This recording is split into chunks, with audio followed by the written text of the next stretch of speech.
history of the past 400 years of contact between First Nations people and newcomers has included friendship and war, mutually advantageous trade, and exploitation.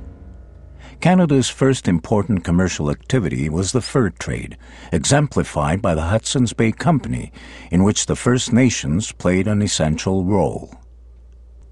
At times powerful in North American affairs, for instance during the American Revolution and the War of 1812, the First Nations were treated with respect as valuable allies. At other times, they were ignored and even treated with contempt.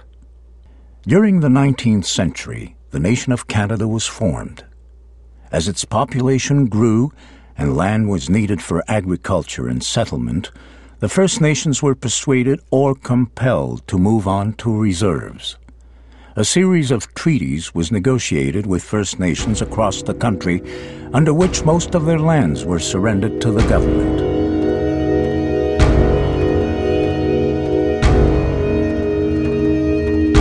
As Canada became industrialized in the late 19th century, the prevailing opinion was that First Nations culture was inferior and that these peoples were destined to die out.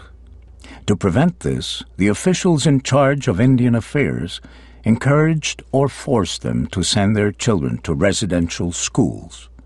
The Indian Act, passed in 1876, put all First Nations under the control of a government department and outlawed traditional practices.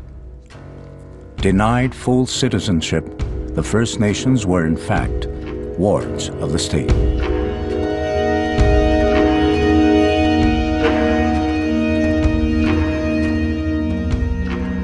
The hopes of government officials and others that they would assimilate into the mainstream culture were not realized. Their culture proved stronger than most people predicted, and much of it survived. In the past 30 years, the attempt to assimilate First Nations has been abandoned. Their rich culture, particularly their art, has been recognized and appreciated. And partly as a result of court action, steps have been taken to repair some of the wrongs done to them.